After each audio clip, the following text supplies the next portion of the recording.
Hey everybody, this is Ms. Doak, and we are looking at Module 3, Lesson 2. This is a Dropbox assignment, and if you click on the Learn Assignment tab, it'll tell you all about it.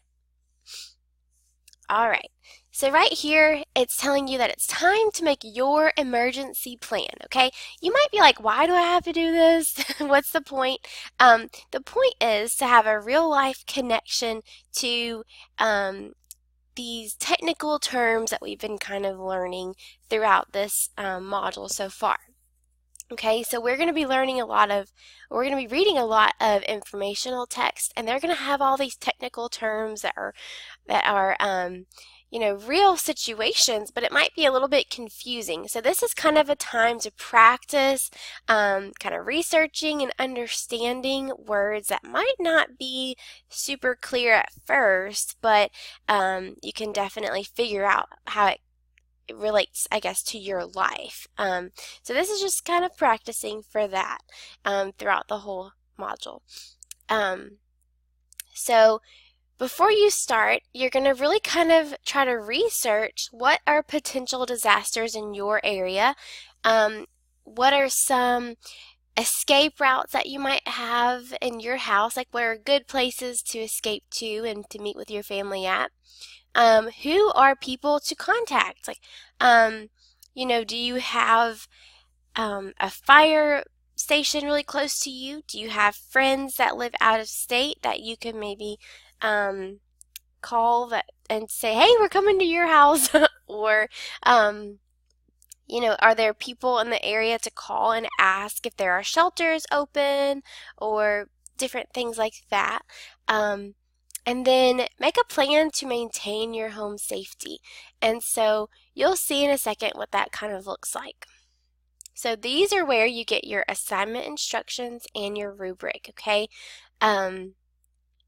So then when you click over, this is the actual Dropbox, okay? So yours will look a little bit different. It'll have a place where you can actually upload and submit it, but mine doesn't have that. So just really quick, I put this in highlighted text because I want you to just kind of understand that you don't actually have to turn in real numbers, real dates of birth if you feel uncomfortable with that, okay? Honestly, I'm not going to check to see if these phone numbers work or if these are actually the people that like the dates of birth, the people that you know. That is not what I'm looking for necessarily. Like I do want you to fill it in, but what I'm really looking for is that you have completed this in an organized way. You've thought it through. You've used correct capitalization and punctuation, and that you have a good understanding of what these technical words mean. So you can put the real information on here so that you can have it and maybe keep this document somewhere in your house for future use. I'm honestly not going to check that kind of stuff. So don't worry if you feel like you don't want to give me that information. I mean, you can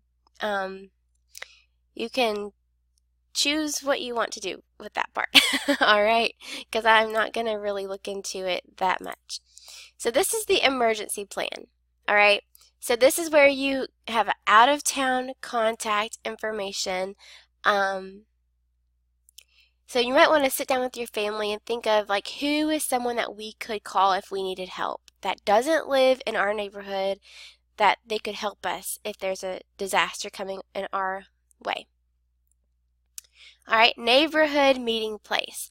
So you want to really keep this up for people in your family so that you know like who your family members are. If you lose them in a disaster, you can show an emergency person this, and you'll be able to hopefully find your family. Then here's a place where you can decide what are some emergency situations that we might have.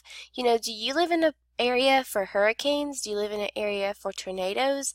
Think about the different things that you could potentially encounter. All right, and then escape routes, talk with your family about that. Home safety, come up with like a plan maybe for, what has to be inspected, what has to be replaced over time, like batteries in your fire detector, your smoke detector, um, flashlights, keeping all of that, maybe like extra food somewhere that you have stored in case of the power going out, whatever it is, come up with a plan with your family and decide who is going to do those things. All right. And so then we need to find the rubric. Okay. So I try to remind y'all again, I'm not going to check phone numbers and date of birth. What I'm looking for though is that it's clear, it's organized, you have clear steps, instructions are able to be understood. You have put purposeful details and things like that in there, and that you do still follow the rules of spelling, capitalization, punctuation, all of that, okay? It does matter, even on this, even though it kind of looks informal, I still want to see that you used, at least correct capitalization, punctuation to the best of your ability, okay? If you need help, let me know, and so this will be the place where you turn it in. Okay, remember the blue box, that's the Dropbox area where you turn things in. Okay, good luck.